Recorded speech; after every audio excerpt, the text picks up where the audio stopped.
Everybody sees a retirement at 27 and immediately thinks lost production. But this situation feels different. Curious. Bryce Huff stepping away from the NFL is absolutely big news for San Francisco, but not just because of the player leaving. It is about what this says regarding how fragile the pass rush rotation really is, how this roster is still getting patched together at critical spots, and how fast this offseason can force the front office to change direction. Size. That hits hard, because this team was already trying to rebuild a defense that struggled all year to generate real pressure. Huff arrived with real expectations after that trade from the Eagles in 2025. Nobody viewed him as a savior, but he was supposed to be a useful piece on a defensive line that spent the entire season fighting injuries, wear and tear, and a lack of consistency.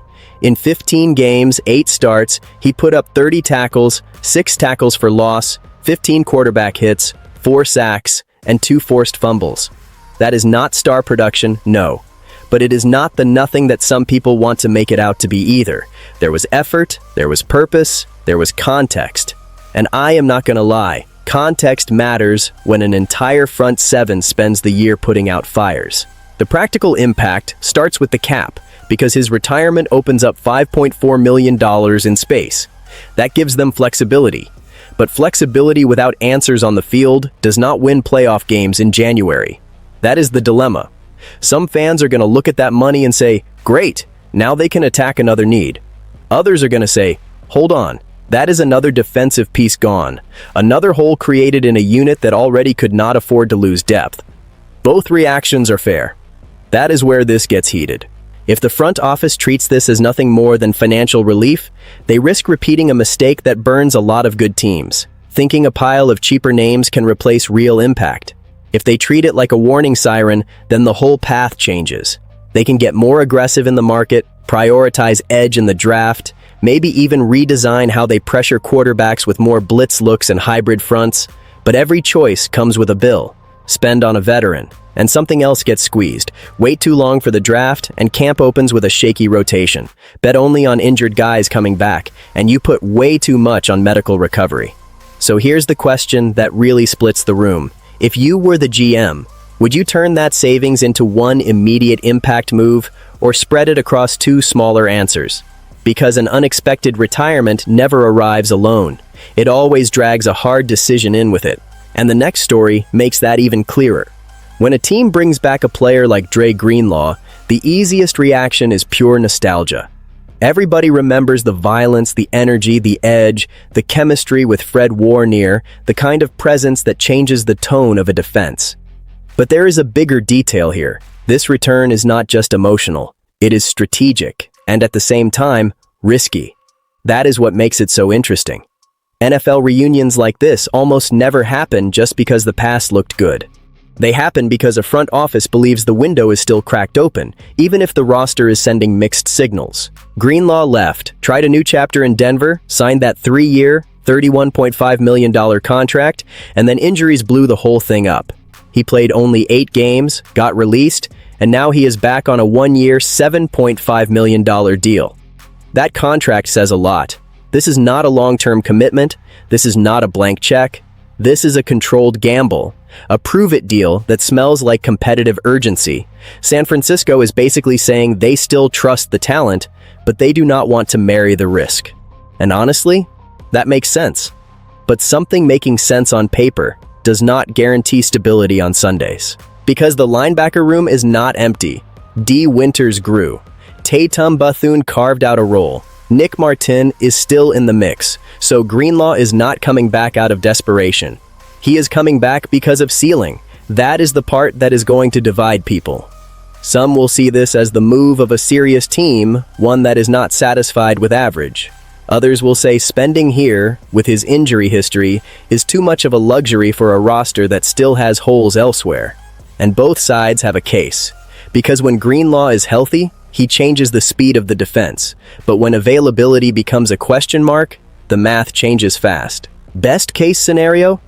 He comes back healthy, reconnects with Warner, raises the level of the defense in the middle, and pushes the young guys into better fitting roles. The whole unit gets deeper, nastier, more reliable. Worst case scenario? He cannot stay on the field. The investment stings. And the 49ers realize too late that they paid for memories instead of production. Does that fire you up, or does it worry you? If this breakdown hits home for the faithful, smash that like button and subscribe. This community has to keep growing. And now tell me in the comments, which story hit you the hardest so far? Because reopening a door from the past is one thing. Doing it while another defensive piece disappears from the board changes the size of the bet completely. And there is one name that makes this whole thing even more fascinating. I will be straight up here. The 49ers pass rush problem was already serious, and Bryce Huff retiring just ripped the curtain back even more. The crazy part is that this does not only affect depth, it changes the logic of the entire offseason. When I look at this defense, I do not just see a team that needs another edge rusher. I see a team that needs to rebuild the way it threatens opposing quarterbacks. That is the heart of the issue for me. It is not enough to add another body. I need to look at this group and see real pressure, consistency, and protection for a room that already got wrecked by injuries. The tactical side matters a lot here. In 2025, San Francisco finished with just 20 sacks, dead last in the NFL. That does not happen by accident. That happens when the rush is not winning early, when the rotation cannot maintain intensity, when the coordinator has to manufacture pressure because the edge cannot create it on its own. And sure, Enak Bosu and My Cool Williams going down with ACL tears wrecked a huge part of the plan. Losing two important guys like that changes everything. But the NFL does not stop and wait for you to recover. If the 49ers want to be real contenders again, then relying only on those guys to come back healthy is a dangerous bet. That is where Joey Bosa starts to feel almost unavoidable. Not because of the old name value, not because of an all-pro fantasy, not because anyone thinks he is still peak Joey Bosa. I am talking about a veteran who can still give useful snaps, depth, awareness, hand usage, and rotation value. In 2025 with Buffalo, he had 5 sacks in 15 games. Is that dominant? No, but it would still be more than a lot of what the 49ers got last year, and maybe most importantly, it would reduce the pressure on players coming back from major injuries. Now comes the real dilemma. Do they pay for that safety and experience? Or do they use that same resource on somebody younger in the draft and accept a slower process? Both ideas make sense. Sign Joey, and they get a floor, experience, and better conditions for Nik Bosu and Williams to return. Go all in on the draft, and they get future upside, but they also risk entering the season waiting on maturity from a guy who has never seen an NFL offensive line. And defenses trying to compete right away do not live on promise alone. So what would you do right now? Joey Bosa or a brand new edge in the draft? Because to me, that answer defines more than the rotation.